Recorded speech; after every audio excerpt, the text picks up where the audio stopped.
Hello, everyone. Welcome to Triangle Be Well, Tribe Well TV. My name is Howard Jacobson. Today is August 15th, 2016. Wow, 2016. I remember when 2000 seemed just improbable. Like, really? I'm going to be 34 and a half? Like, that's never coming. Now it's like 2000 like disappeared in the rearview mirror. I'm joined in the studio by our esteemed producer Amnon Nissan. Hello. Hello, how are you? Good. What's new with you? Nothing new. But you just brought memory. I remember checking out the book at the American consulate in Jerusalem back in early 60s, 1985. Mm. And in it there was a man flying with a jetpack. They Yeah. say that's how everybody's going. So here we Right. are. Right. Maybe it's a good thing because now everybody's texting. Imagine all the head injuries. People are texting and Yeah. jetpacking at the same time. Yeah. Yeah. Yeah. Anyway, Anyway, were you involved with the Y2K stuff? Were you doing? I'm not a programmer, so Uh-huh. but I was sitting there bracing All right, because for all of the internet. for all But the elevators to fall. hey, And, nothing happened. yeah, Isn't all that right. amazing? Well, so unlike technology, when we eat well or not, things do happen. So Yeah. this show is dedicated to helping you live a healthy, joyful, inspired plant-based life. And this is the second part of possibly a 2 or 3 part series on tripwires. Remember last week we were talking about this movie, The Manchurian Candidate. I'm talking about the 1962 version starring Frank Sinatra and Janet Leigh and a chilling Angela Lansbury. Um, and the movie features um, a guy who's been hypnotized, been brainwashed by the communists, sent back to the United States, and he's got a couple of behavioral tripwires that will trigger his obedience and his lack of remembering what happened. So it's 1962. I'm not going to spoil it at this point, but if you watched last week, maybe you went and rented it. It's available for streaming on Amazon. You can get it hard disk on Netflix. I'm sure there's lots of illegal places that will make it available as well, but I don't know about any of those. So it starts out with the commandment is, um, would you like to play solitaire, or why don't you play solitaire? And then he starts dealing the cards out, and whenever he sees the Queen of Diamonds, then the next order he gets, he will carry out. So we have that in our own lives. We have these patterns where things occur outside or inside, and it triggers us to basically change state and to become highly suggestible and to basically go to sleep. That our higher selves. So I work with a lot of people who have a strong intent to lose weight, get healthy. And to do that, working with me, we're eating whole food, plant-based, no oil, low sugar, low salt, and we're exercising. And when people come to me and they want to pay me as a client or as a teacher or as a coach, um, they're motivated. They're tired of their illness. They're tired of their lethargy, of their aches and pains. They're tired of the not fitting into the clothes they want to wear. So there's a high level of motivation, and it's not very difficult to teach people how to live in such a way that all that goes away, that they lose the weight, that they get off their meds, they get healthy. It's fairly simple. If you really, really, really wanted to know how to do it, I could give it to you on the back of an index card. All the rules, all the instructions. There's not that much to teach. There's nuance, but basically the problem is not people not understanding what to do or not having the capability to do it. It's that there's another part of them that doesn't want to do it. There's a part of them that wants to binge on all the old comfort foods. There's a part of them that wants to lie on the couch instead of going walking or running or cycling or swimming or calisthenicing or yogaing or pilatesing or spinning or whatever else you do for human exertion.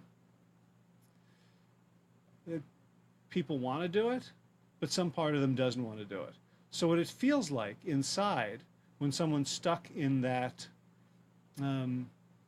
dynamic sort of tension, a structural tension, is that constant vigilance is needed to keep on the straight and narrow. And as soon as that vigilance flags, then the voice that wants to binge, to pig out, to not do anything, that voice is going to win. So that voice is constantly pulling, and our conscious minds can only pull so hard so far until they give up, they fatigue, and the next thing we know, we've, committed some crimes, as in in the Manchurian Candidate, they're pretty severe assassinations, but we've assassinated a piece of cheesecake or some donuts, all right, or we blew our workout regimen for the day or the week, and it kind of feels like a losing battle. It kind of feels like we're, take another movie. Remember the trash compactor scene in the original Star Wars, where the walls are just sort of closing in on them. Like, these are hydraulic, or they're strong walls, and they don't have the physical strength to stop it. And they're going to get crushed, and then finally they find some metal bar that can manage to do it. But that first part, where they're pushing against the machine, it's kind of how people feel about the drives to binge, to fall off the wagon, to not participate in the healthy behaviors and lifestyles that they've committed to. So we got a couple of things we got to deal with. One is the fact that drive has so much power over us that we feel that we need to be constantly vigilant, which I think is not true. It's a mistake.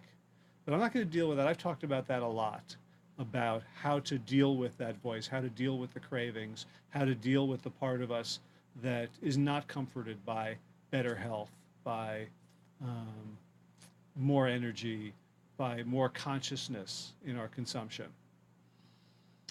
Today I want to talk about the tripwires themselves. And so, in our case, it's going to be not the Queen of Diamonds, but whatever it is, whatever the triggers are in our environment that make us go to sleep, that make us vulnerable to that other force. And here's in a nutshell, here's why that other force is not like the walls that are going to crush us. The walls are moving on their own steam, and we're resisting them. The voice that tells us to eat that chocolate cake, or don't go for the walk, or if we're walking or running, tells us to dial it down, it's okay, or that tells us after we've gone for a run, now we get to eat a big piece of cheese because we worked off all these calories. That voice is actually powerless, and we're the ones who power it.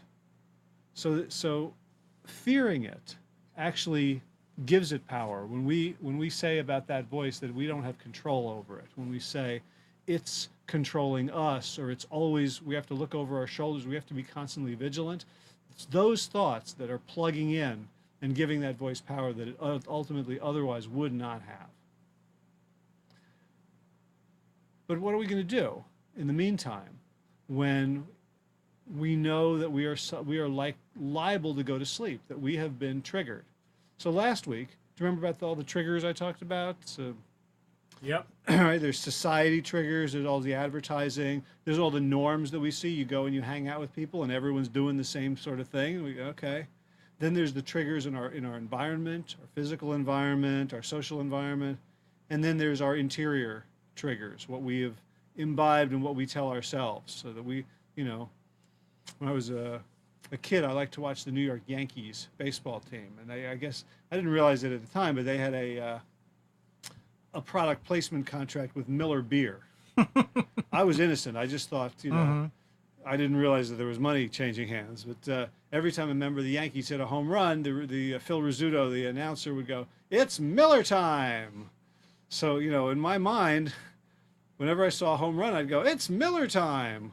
Only when the Yankees hit a home run, or even going much farther back to "Take Me Out to the Ball Game," right? Do you know that song? Yeah, but I mean, So, buy me some peanuts and Cracker Jack. Right. So in our own minds, we imbibe these triggers. We go to the ballpark. What do you get? Oh, you got to get a Cracker Jack. You got to got to get the hot dog. You get a beer here, hot cold beer, hot dogs, right? And so every setting in our culture has its associated foods. I'm supposed to like advertising. So you've got your your baseball game or your football game down in Mardi Gras. They've got their foods. We have foods. Think about if you go to someone's bar mitzvah, like what are the foods you're expecting? Your whitefish and your lox and your bagels and cream cheese and with some capers, right? So if you're going to an Italian wedding, we all have, right? There's foods. There are requisite foods. I'm just now thinking as a marketer, as a business person, there's a lot of settings that we haven't taken advantage of yet. Like, what about jury duty? Like, there's no food for, Hot Pockets or like something like those crackers with peanut butter in the middle that you get from the vending machine down the hall. Someone can make some money by associating jury duty with some food, right? They're being lazy. There's definitely opportunities here for associating products with things. So there was one for Kit Kat, this chocolate candy with the chocolate wrapper over these wafers, and the sales were flagging, and someone came up with Kit Kat and coffee, because they did some focus groups. How do you eat your Kit Kat? Oh, I like to dunk it in the coffee. So okay. So now Kit Kat and coffee, there's an alliteration, KKK, not that KKK, Kit Kat and coffee. And now people, I'm going to have my coffee. And coffee is something that's ubiquitous in our environment. So that now if you are triggered, if you get Queen of Diamond by coffee to go, oh, now I need my Kit Kat, then they've just increased the number of times you're going to have a Kit Kat by 30-fold. All right. So I got that. Yep. I got that story from a book by Jonah Berger called Contagious, and in that book he talked about at a certain point, Mars Candy Company. It's named after the founder, Mars. This was his last name. It's not named after the planet, but sales of Mars bars went up tremendously during the Pathfinder mission to Mars, because people were being triggered to think of Mars. Mars. Like boy, if you talk about, like, if you ask someone, oh, why are you buying a Mars bar? They wouldn't be able to tell you. It's because of the Pathfinder mission. But statistically, that caused a huge bump, and the executives were Mars were like, what are we doing right? I don't know. We haven't changed anything. M&Ms are flat, everything else. But Mars bars, holy cow! Well, it was in the news, so you can see how this stuff worms its way subconsciously. I talked last week about the music, right, in the grocery store, where you play a country's music, and that's the ethnicity of wine that gets bought. So it's out there. So that was part one, about understanding and recognizing the fact that there are tripwires at all these three levels. Today, let's talk about disabling the tripwires. Okay, now you need to watch what you're saying, because Kirby's drinking.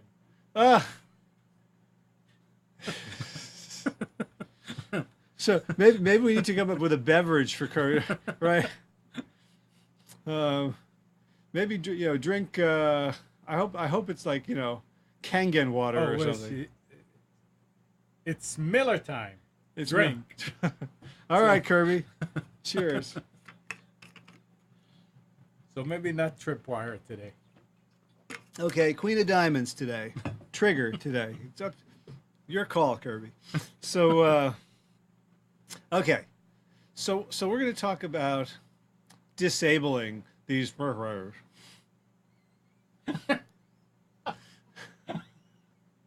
these whip triers. And if we didn't have those, then yeah, okay, go ahead. So we got three ways we can do this. Let's alliterate some more. We can remove, replace, or resist.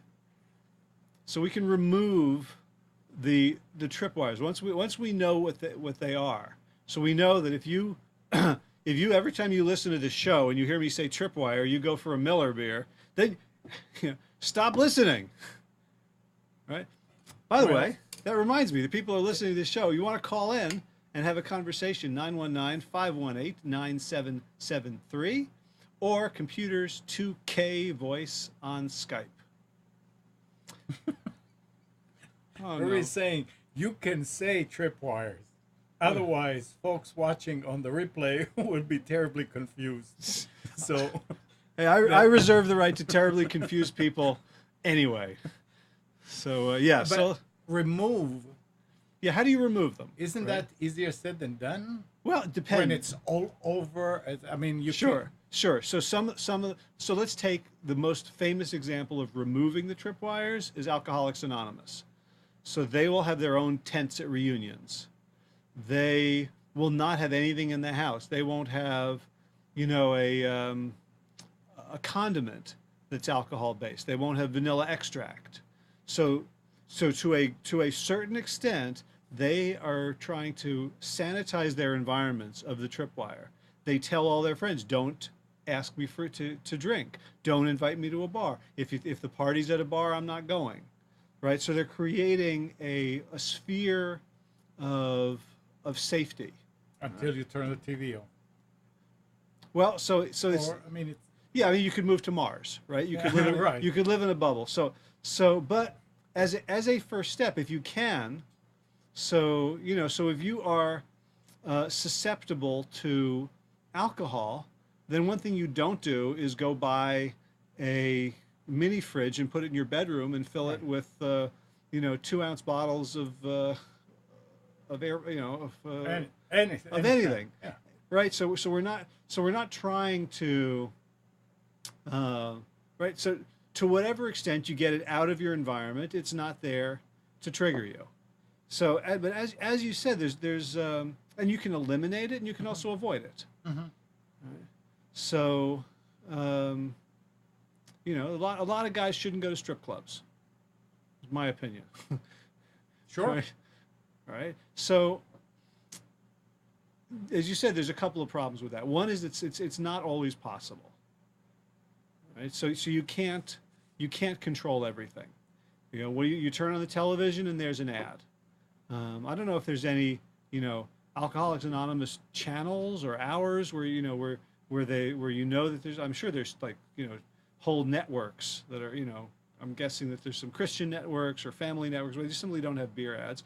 I do remember when my kids were little, we were living near Sesame Place in Langhorne, Pennsylvania, and it's for little kids, right? So everywhere we go, there's like Muppet characters and Elmo and Fozzie Bear and Kermit and Miss Piggy and all this and Big Bird, and all the parents are smoking. Right, so we're always like, what, I've got a 2-year-old daughter. We're trying to get to, but she liked going. And then the next season, they weren't making enough money, so they started selling alcohol. I thought that was a really, it wasn't good branding, to have drunk people dropping their cigarettes all over the place, at a Sesame Street themed adventure park. So, yeah, you have, and that speaks to the second problem with avoiding, which is if that's your main solution, then you've outsourced your power, right? Because now you're relying on something that's essentially outside your control, right? So you've heard the expression, you can carpet the world or wear shoes. No, but it makes sense. It makes sense, right? So I can wear shoes. The world can be as rough as it wants to be, but I have control over my little patch of earth that I'm standing on. I don't need to worry about the whole thing. So the same token, if you are relying on avoid and eliminate strategies, then you're very vulnerable, and there's a constant fear of it's of someone who it's almost a type of shell shock where people have post-traumatic stress disorder. They get tapped on the shoulder and they have an outsized reaction. So if you're always worried that, you know, Something that cookie has egg, or that drink, or that thing, or I'm seeing some cleavage in an ad and I won't be able to control myself, whatever the thing is, that making the world fit you is a recipe for constant stress and terror and weakness. But when you can do it, there's no reason not to do it. Mm-hmm. You know, so that's that's a tier one strategy. Fortunately, that's where most people stop. Like, here's this thing that I get triggered by, and I'll avoid it as I can. But you know, when people then will come up to me with what I consider to be excuses and what they consider to be explanations. Well, what do you expect? We all went, you know, everyone went out to Cheesecake Factory, you know, and everybody else ordered dessert, or, you know, and everybody ordered these big glasses of strawberry daiquiri. What do you expect? Mm-hmm. Right? So at that point, when the cordon breaks down,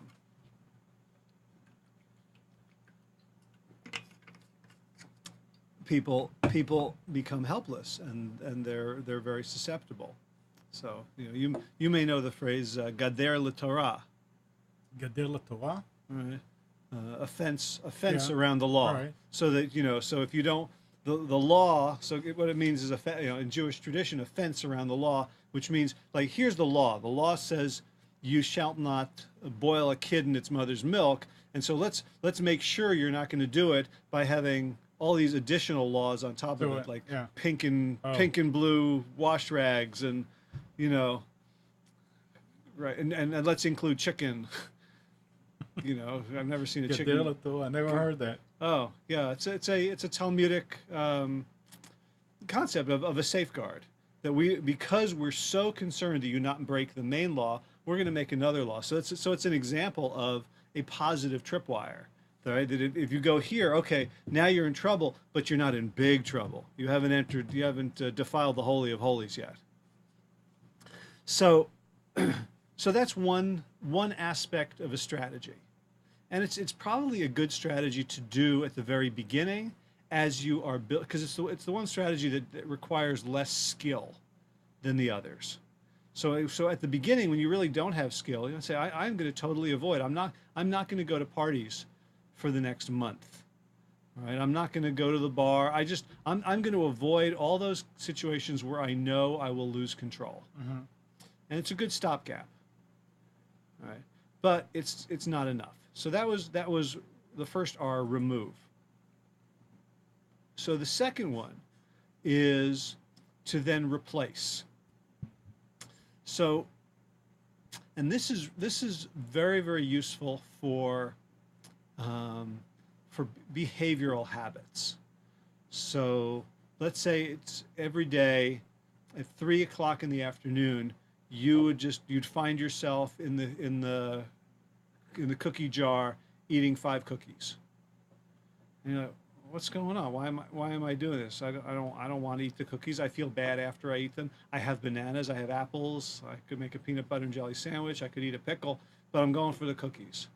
So it's pretty clear then that there's something going on. Let's say it's every day at 3 o'clock, and then you find yourself out at someone else's office, you're doing work off site, and it's 3 o'clock, and you got to go, you know, run across the street to 7-Eleven and get 5 cookies. So maybe, you know, you discover, okay, the trigger is 3 o'clock. That something happens at 3 o'clock, my blood sugar is down, I've been up all day, my energy is a little bit low, I'm a little bit fuzzy, I'm a little bit cranky, and I have now trained myself that I need a cookie at 3 o'clock. So so if 3 o'clock is the tripwire, how are you going to eliminate 3 o'clock? Right? You can like put your watch in your pocket. Yeah, but it's physiological too, right? Right. I mean, you could, like, you know, drive across time zones all the time. You could like live in a satellite or something. Is it 3 o'clock? Yeah, no, 4 o'clock now. Oh, I missed 3 o'clock. I didn't have time to eat my five cookies, right? But 3 o'clock is not a trigger if it's a time, or if or if it's a combination of a time and a place, right? So there's certain tripwires you cannot avoid. And so in that case, the solution is not to try to resist, because what happened is, and this comes from a book by Charles Duhigg called The Power of Habit. So there's a brain physiology and neurochemistry to cravings. And what happens is you have a thing that happens, and then later you get a reward. So let's keep it simple, and we'll say like rats in a maze.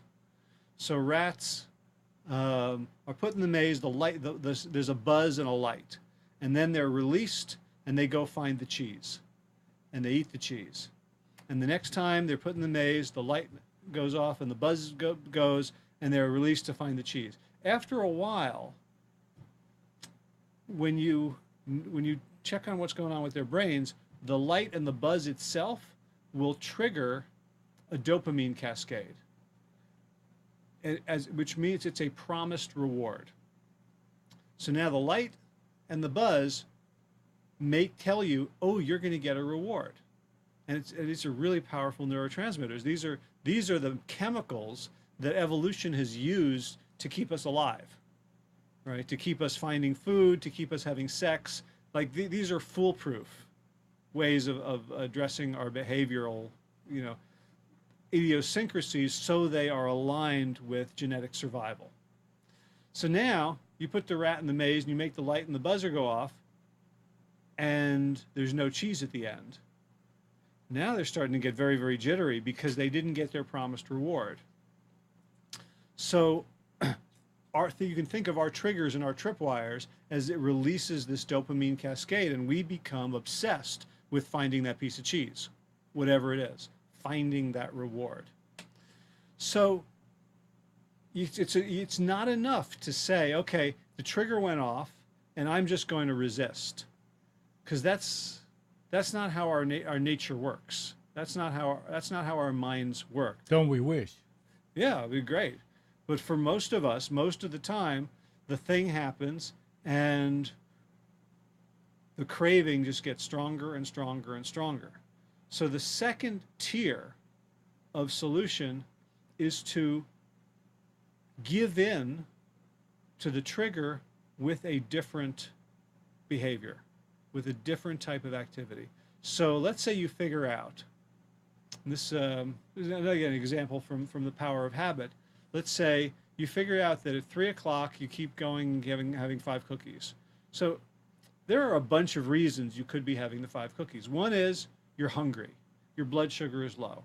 So what could you do in that case that would be better than 5 cookies? Eat peanut butter. Peanut butter, fruit, almost anything. Yeah. Right? Anything. Right? So substitute. It may not give you the same hit, but at least you are honoring the neural pathway that was laid down. Okay, now 3 o'clock, I have an apple. Nothing wrong with that. I have a banana. I'll have a peach. I'll have some celery slathered with peanut butter with little raisins, right? Ants on a log. Something better than the cookies. So there we have replaced the habit that we want to eliminate with something else, but the pathway is still in. We have not tried to uproot the trigger itself. Now, suppose you do that, you sit at your desk and you eat your apple and your banana, and you don't feel any better. You're still feeling agitated. Then maybe it wasn't the food, maybe it was, this is the only time in the afternoon I get off my ass and walk. I go down to the vending machine and I get a packet of Otis Spunkmeyer cookies, and what I'm actually doing is moving my body. Okay, so next time, 3 o'clock, I'm going to get up and I'm going to go for a walk around the building, or I'm going to go in the stairwell and do some squats or run up the stairs or something, and just see if movement is what I needed. Because here's the thing about all those cravings, is that they're all biologically based. They're all the bad habits and bad behaviors are trying to solve true biological problems. So we're going about it the wrong way, right? So like the song says, looking for love in all the wrong places. We're looking for physical energy. We're looking for movement. These are all, right, positive needs of human beings. And they've been subverted in our neurology into these negative habits, but there is no negative impulse. There's nothing, our bodies are not saying, oh, we need poison now and you have to resist the poison. Our bodies need energy or they need movement. So then you take a walk around the block and you see, does that satisfy the underlying need, the positive need that should be fulfilled? Maybe not. Maybe not. And after you walk around the block, you come in and you say, okay, now I can eat 10 cookies. No. But it seems to me like there's also another underlying benefit, because at that point, you actually realize, yes, I am just giving in to something that I never thought about. It's hard to believe that we do this. So, no, I don't. No, I know when I want. It's not because some other power or something that's programmed. And if you are doing it and replacing, oh, yeah, see, I was trying to because it's 3 o'clock. Yeah, So it's good. It's a good feeling to know, okay, now maybe I can conquer it. Yeah, well, if you're whatever you're unaware of will rule you. Right. And you know, as someone who did marketing for 15 years, there are so many ways to manipulate people. It's terrifying. And we're unless we become aware of it, we are puppets. Right. Yeah. So suppose you try the apple and the banana, it doesn't work. You try the walk around the block, it doesn't work. Well, maybe what you like is you have to walk past all the other people in the office. You stand by the vending machine, you chit chat. Maybe you're hungry for positive social interaction. You're tired of like yelling at people in operations all day on the phone. You're tired of being yelled at, you know, by the district regional manager. Maybe you just want to make friends, and like social strokes are a hugely important biological input for our happiness. So we can do experiments and see, okay, well, what is the underlying need? Maybe it's one, maybe it's two, maybe it's all three. Maybe you want to, have an apple walking club, and everybody at 3 o'clock goes around the building, and then everybody comes in and they don't need their cookies. But so the second one is to replace the bad habit with a better one, not by removing the trigger, but by changing the recipe. And it may take some experimentation. It'll certainly take some additional heightened awareness to recognize that there are patterns. Because at first people don't think there are patterns. Right. Right. So it's just normal. It just happens. That's the way it is. Yeah, it's like like lightning. Yeah. Like, oh, it just struck again. Yeah. Right. So starting to pay attention, starting to ask, are there patterns in time? Are there patterns in space? Are there patterns in terms of my internal landscape? Am I, predictably gonna eat a candy bar when I'm sad? Right. So, know thyself. And don't be afraid that the Keebler is going to come and get you if you don't eat the cookies. Right. Who's the Keebler? Those are the elves, right? Yeah. Right. Yeah. Or the Hamburglar from McDonald's. Right. There's a lot of terrifying creatures lurking in our junk food, isn't there? All right. So that's one in terms of disabling the tripwires. Number one was avoiding them, eliminating them, going around them. All right. Number two is replacing. So remove and then replace. Number three is the hardest and ultimately the one that has the most power, which is to resist. So remember I said about the mice or the rats. Like biologically, we're not meant to resist a dopamine rush when it tells us, okay, it's like I've already, there's a reciprocity thing. Like I've already paid for my pleasure. Now where is it? Now I got to have it. But the truth is that the dopamine that is released when we are triggered has a shelf life in our body. It will not, the craving crests and subsides. So the hard part is white knuckling it through the craving without giving into it. Right? And it may be impossible at first. So that's why we have these other stopgap measures. Okay, so let's do the apple. But the apple will work great until it doesn't. Until you forget an apple, until you bite into the apple and it's got a worm or it's mealy, until you feel a little bit more tired than usual. So at a certain point, the third step, the empowering step that brings it all inside is, right, because we've gone from external control, I'm going to use the external world to help me. Then we've gone to this hybrid of I'm going to replace it. So I still need access to the replacement. And now we're going to resistance, where this is where we really can get our power back. So if you've ever had a craving for something that you couldn't consummate, right? You know that it passes. It doesn't continue intensifying forever. Right? If you've ever been on an airplane ride and you know there are smokers on that plane, right? Do they fret the entire,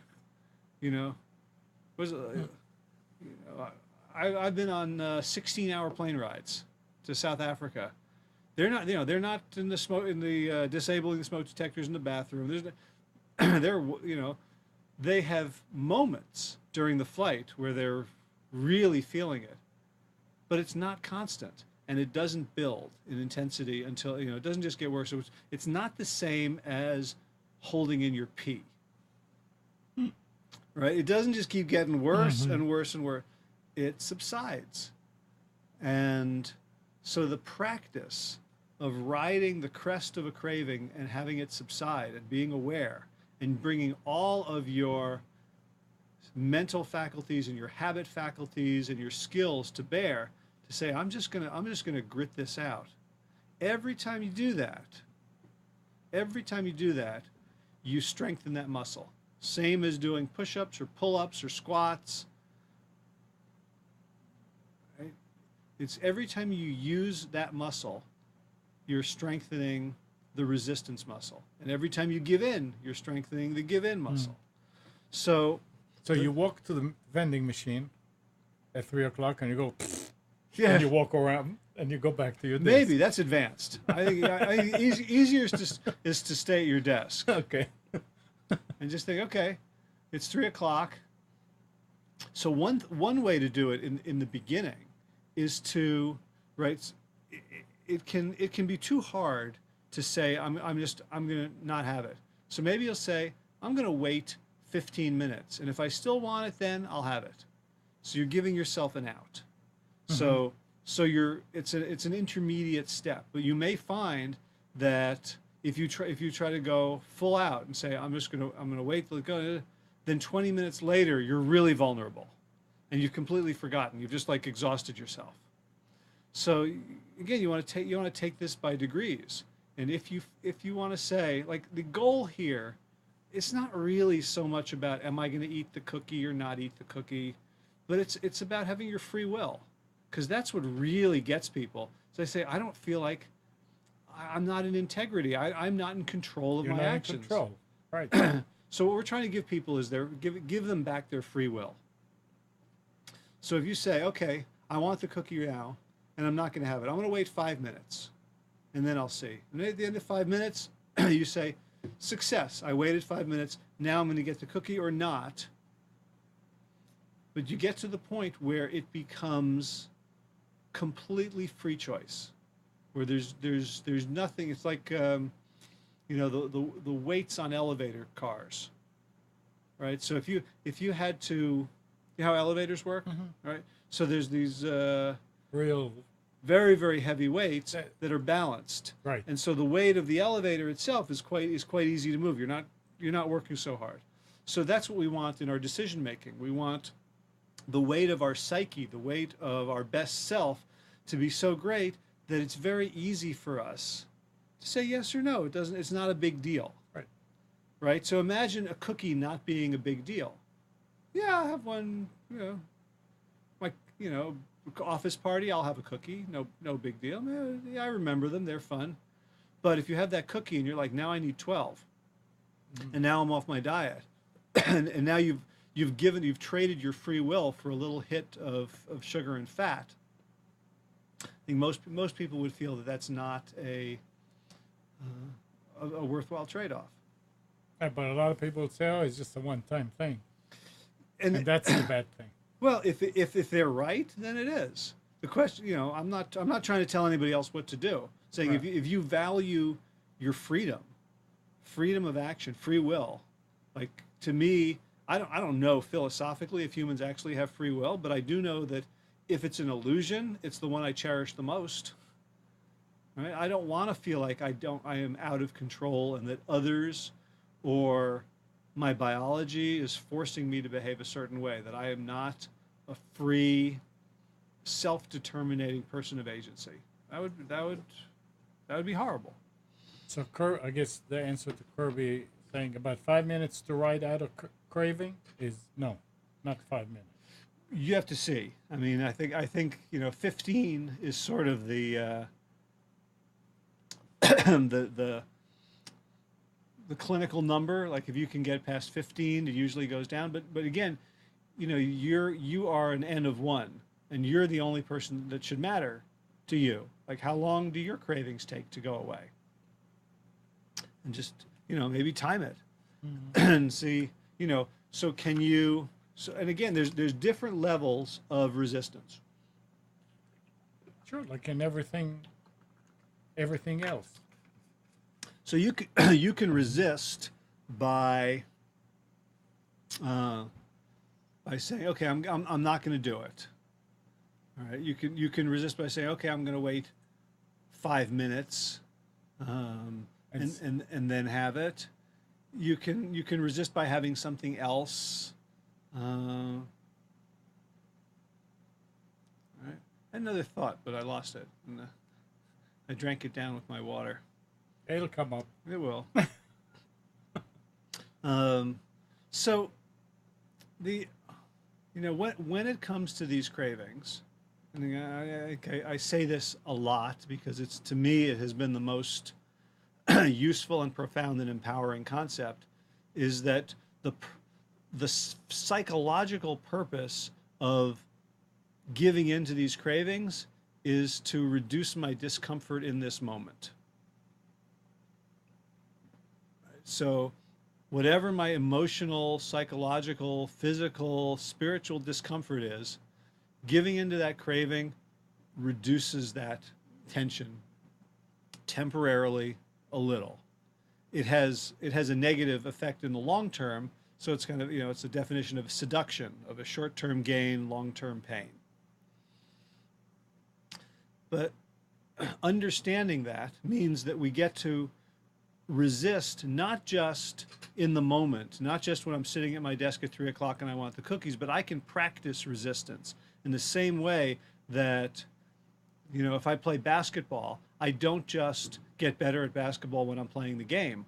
I get better at basketball when I'm practicing, when I'm shooting free throws, when I'm shooting layups, when I'm thinking about basketball in my mind and visualizing it, when I'm watching it on TV and learning from people, when I'm working out and strengthening my arms and legs. So we can do that. We can take that same metaphor to resistance training, to craving resistance training.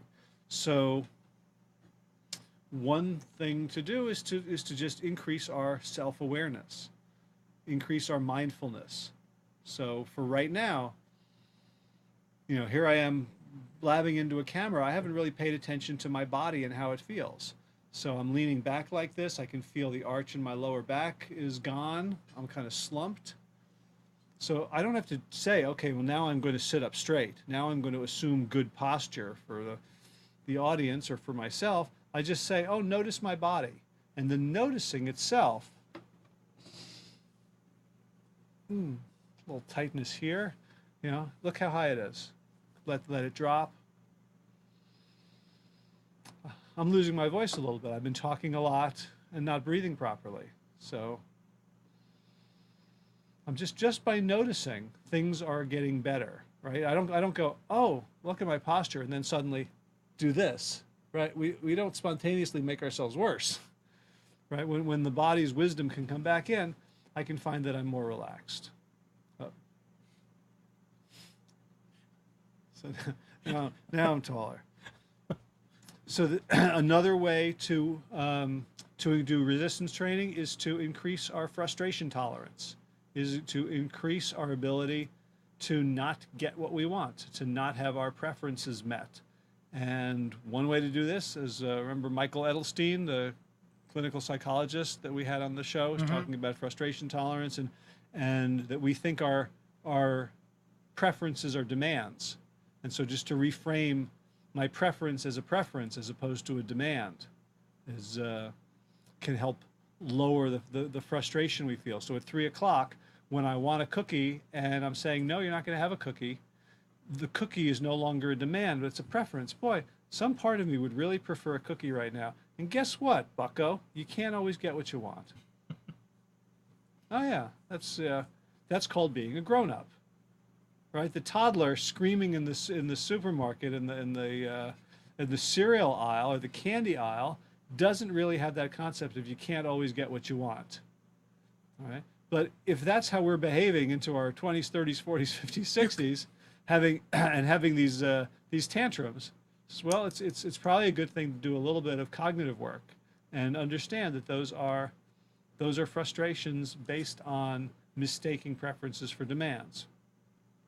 Okay. Another thing to do is to practice of any sort of relaxation, so that if we are always this close to boiling over, right? So we have this electric kettle in our kitchen, and when the water is hot in the electric kettle, you push the button to turn it on, and within a few seconds it starts bubbling and steaming and whistling.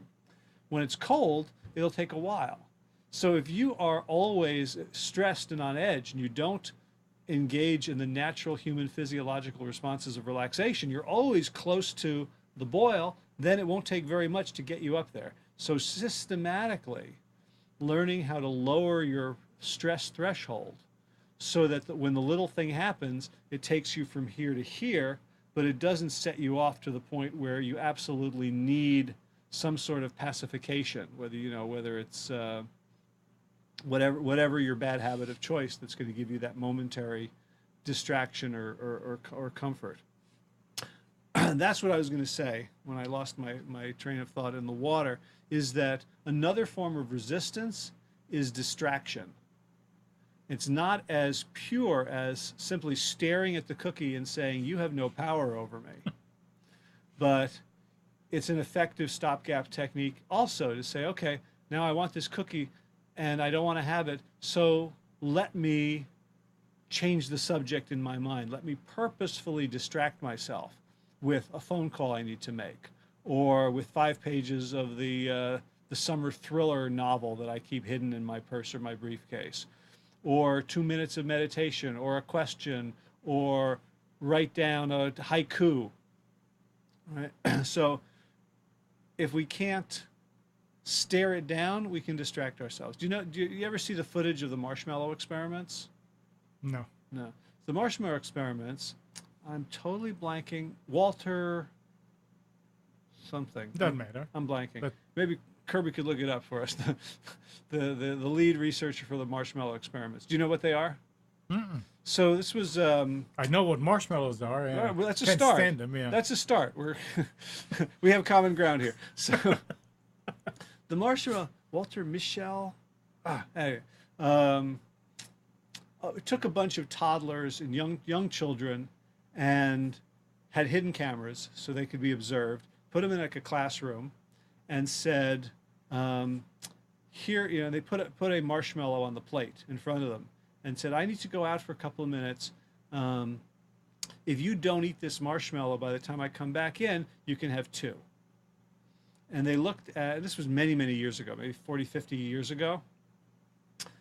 And they looked at what the kids did to resist the marshmallows.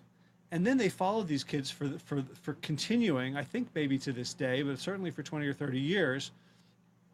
And they saw that there was a huge difference in happiness and success between the kids who successfully resisted the marshmallows and those who didn't, leading to this idea that the chief mediator of success, the chief factor in success in life, is impulse control, is the ability to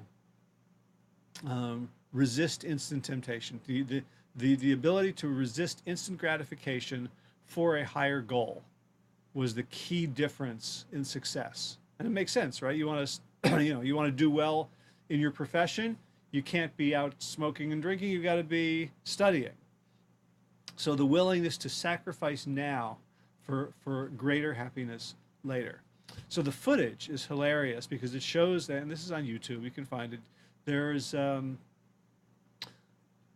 these kids, and they're like, and they're hiding it. They're like closing their eyes so they can't stare. Like the marshmallow is like this evil power, and they're closing their eyes, or they're hiding under the table, or they're there, or there's one kid who like keeps on taking like teeny little bites of it, and then molds it so that the researcher won't be able to see what they've done. And so, for those kids, the ones who succeeded, they used distraction. They weren't simply relying on willpower. And finally, the last thing is to practice physical discomfort. What's so funny over there? Kirby's saying, "Hey, I'm already listening to you while I'm working. Can't take on any more business for truck nuts, pine tree shaped air fresheners, and Mars bar is becoming giving you work. Where's that intern Amna?" Okay. All right. I've asked too much. I love it. All right. Right. I need a research assistant. Right. Yeah, if this was a real TV show, I'd have people like whispering stuff in my ear. Oh. I'd have a teleprompter, right? What was his name? So I think it was like Michelle. Should I look No. I'm looking. What's one of the names? I don't remember. It's like just look up marshmallow study. I'm gonna do it too. We got. All right, Marshmallow study. Marshmallow study. Stanford marshmallows or Wikipedia. The marshmallow test. Yeah, the marshmallow test. And the answer is. Well, I'm sure it's got to be on the wiki. I don't see names, but let's see. Keep going, and I'll keep going. Psychology. Walter Mischel. Walter Mischel. Did I almost say that? You said that. I did say that. I didn't have faith. I lacked confidence in my own spotty memory. All right, Walter Mischel. Also, if you're looking for a laugh on YouTube, then look at the chat. Look at the chat. But if you're looking for a different kind of laugh, somebody did spoof videos of like watching these little children avoid the marshmallows, and then he had grown-ups reenact it. Like grown men and women in business suits reenacting all the things the kids did to avoid the marshmallows. It was the funniest thing you've ever seen. All right, so as far as this, I have a question. What's wrong sitting there instead of watching the cookie, take it a stump on it? You could do. Yeah. Then you got to clean up. Well, then you don't want to do that next time and all that. So, but I mean, in general, the thought of doing that, is that positive thing, or is that it's sure? Well, if you can do it, if you're, there's sort of a trope around, the person, the alcoholic, who then opens the cap, and then there's this moment, and then they just pour it out, right? So that's or when you smoke and you try to stop, you crumple, Right. Well, I think that's, I would say that is more metaphorical, because you can always get another cookie. You can always buy another pack of cigarettes. Yeah. So it's what that means. It's what it means to you is the significance, right? If you're thinking, well, I've only got 3 left, and it's a whole lot cheaper to have a cookie craving than a cigarette and to crumple a whole pack. Yeah.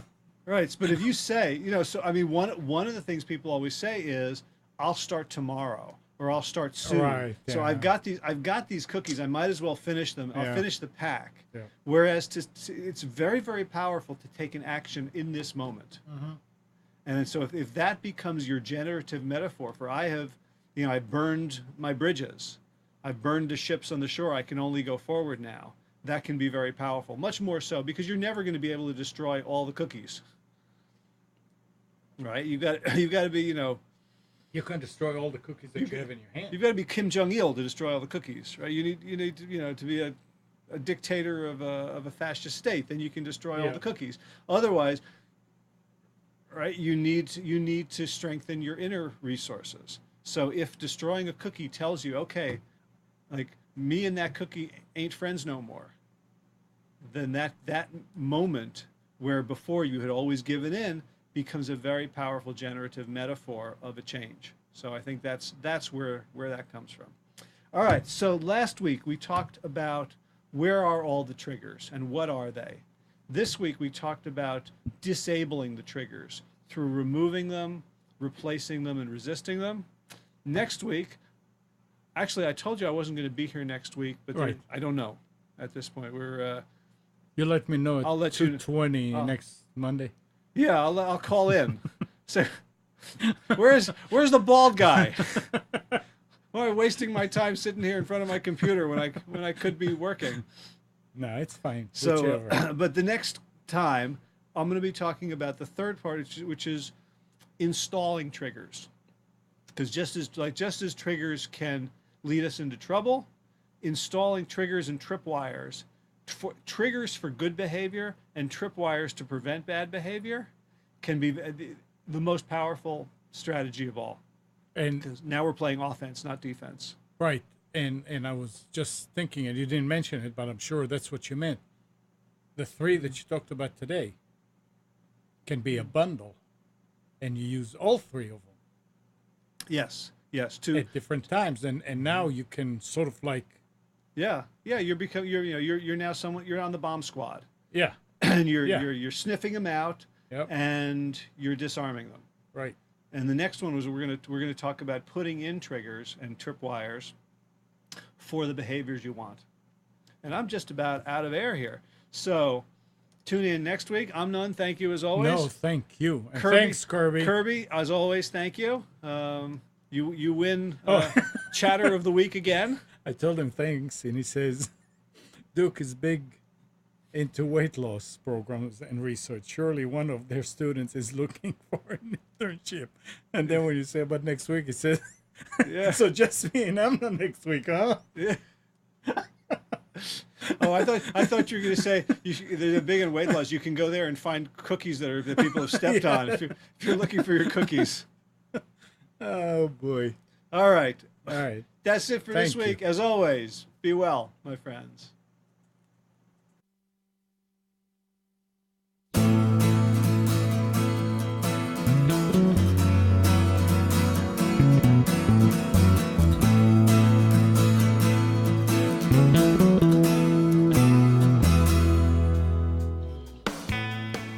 You are tuned to the Nissan Communications Network.